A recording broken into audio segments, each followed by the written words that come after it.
Assalamu alaikum and hi friends, welcome back to Sweet Escape Dreams. இன்னைக்கு நம்ம ரொம்ப tasty and ஹெல்தியான curd rice தான் பார்க்க போறோம். சோ பாத்தீங்கன்னா இன்னைக்கு வந்து கர்ட் ரைஸ் அப்படிங்கும்போது ரொம்ப குயிக்காவே செஞ்சிடலாங்க.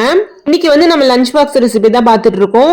சில்ட்ரன்ஸோட ஃபேவரட் ரெசிபின்னு கூட சொல்லலாம். ஏன்னா டேஸ்ட் ரொம்பவே நல்லா இருக்குங்க. வீடியோக்குள்ள போறதுக்கு முன்னாடி நம்ம சேனலை பார்த்தா ஃபர்ஸ்ட் டைம் பாக்குறீங்கன்னா மறக்காம சப்ஸ்கிரைப் பண்ணி வச்சுக்கோங்க. அப்படியே பக்கத்துல இருக்க பெல் ஐகானை கிளிக் பண்ண மறந்துடாதீங்க. வாங்க வீடியோக்குள்ள போகலாம். வந்து இன்னைக்கு கர்ட் ரைஸ் செய்யணும்னு ஃபிக்ஸ் பண்ணிட்டேன்னு சொன்னா ஃபர்ஸ்டே நம்ம வந்து ரைஸை பாயில் பண்ணி எடுத்துக்கணும். சோ பிரஷர் குக்கர்ல நீங்க எவ்வளவு குவாண்டிட்டி ரைஸ் செய்றீங்களோ சோ அந்த அளவுக்கு நீங்க பாயில் பண்ணி எடுத்து வச்சுக்கோங்க. ஸ்டவ் ஆன் பண்ணி ஒரு பாத்திரம் வச்சுக்கிட்டு அதுல வந்து சன்ஃபிளவர் ஆயில் வந்து ஒரு 3 டேபிள் ஸ்பூன் ஆட் பண்ணிட்டு டீஸ்பூன் கடுகு ஆட் பண்ணிட்டு கடுகு நல்லா பொரிஞ்சதும் கருவேப்பிலை ஆட் பண்ணிட்டு வரமிளகா இருக்கும்ல சோ அதை ஆட் பண்ணிக்கலாம். எப்பவுமே வீட்டுல தயிர் உர ஊத்தி வச்சிருவேன். சோ முதல் நாள் நைட்டே வந்து பாத்தீங்கன்னா தயிர் உர ஊத்தி வச்சிருந்தேன். சோ இது வந்து 2 கப் போல தயிர் ஆட் பண்ணிக்கலாம். இப்ப நம்ம தாளிப்பு நல்லா பொரிஞ்சதும் ஸ்டவ் ஆஃப் பண்ணிடலாம். நம்ம எடுத்து வச்சிருக்க கர்ட் இருக்கு பாருங்க சோ அதை நம்ம ஆட் பண்ணிக்கலாம். நான் இன்னைக்கு வந்து 2 சுண்டு அரிசி எடுத்து வேக வச்சு எடுத்து வச்சிருந்தேன். இன்னைக்கு நான் வந்து அதிகமான குவாண்டிட்டி தான் செய்யறேன். கொஞ்சம் 4 பேர் சாப்பிடுற மாதிரி இருக்கும். நம்ம இதுலயே நம்ம வந்து 1 கப் மில்க் ஆட் பண்ணிக்கலாம். கர்ட் ஆட் பண்ணதுக்கு அப்புறமா உடனே மில்க் ஆட் பண்ணிக்கோங்க. நெக்ஸ்ட் நம்ம பாயில் பண்ணி எடுத்து வச்சிருக்க ரைஸ் இருக்கு பாருங்க.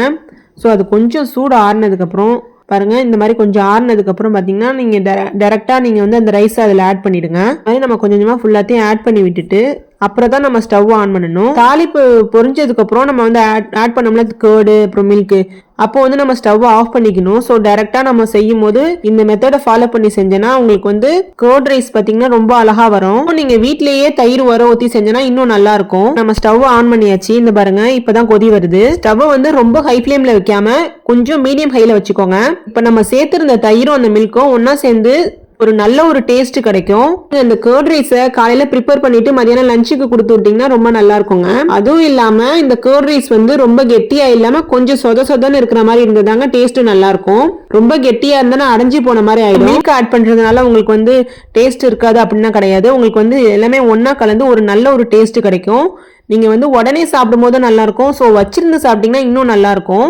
ஆனா நம்ம செய்யற இந்த கர்ட் ரைஸ் பாத்தீங்கன்னா ரொம்ப கெட்டியா இல்லாம கொஞ்சம் சொத சொதன்னு இருக்கிற மாதிரி இருந்தா நம்ம சாப்பிடுறதுக்கே ரொம்ப நல்லா இருக்குங்க. பாருங்க எவ்வளவு அழகா ரெடி ஆயிடுச்சுன்னு. சோ இப்போ நம்ம டிஃபன் பாக்ஸ்ல எடுத்து வச்சிடலாம். சோ பாருங்க ரொம்ப குயிக்காவே செஞ்சிடலாம். இந்த கர்ட் ரைஸ் ரொம்ப எஃபோர்ட் கொடுக்கணும் கூட அவசியம் இல்ல. ஸோ இந்த கர்ட் ரைஸ்க்கு நீங்க வந்து பாயில் பண்ண எக் வச்சு சர்வ் பண்ணும்போது ரொம்ப நல்லா இருக்குங்க.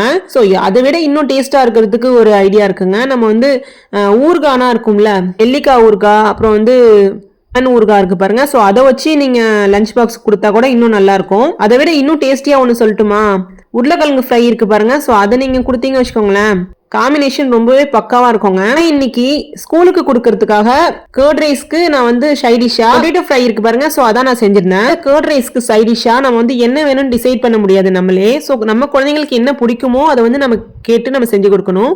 சோ என்னோட குழந்தைங்களுக்கு பாத்தீங்கன்னா பொட்டேட்டோ ஃப்ரை தாங்க ரொம்ப பிடிக்கும். சோ அதை வந்து நான் வந்து இன்னைக்கு செஞ்சுட்டேன். ரொம்ப குயிக்கா செஞ்சிடலாங்க. இந்த ரெசிபி வந்து பிகினர்ஸ் ஃப்ரெண்ட்லி ரெசிபின்னு கூட சொல்லலாம். ரொம்ப டேஸ்ட் நல்லா இருக்குங்க. கண்டிப்பா ட்ரை பண்ணி பாருங்க. நம்ம சேனல்ல உங்களுக்கு பிடிச்ச இன்ட்ரெஸ்டிங்கான ரெசிபிஸ் வந்துகிட்டே இருக்கு. மிஸ் பண்ணாம இருக்க மறக்காம சப்ஸ்கிரைப் பண்ணி வச்சுக்கோங்க. இன்ஷால்லா நெக்ஸ்ட் வீடியோல பார்க்கலாம்.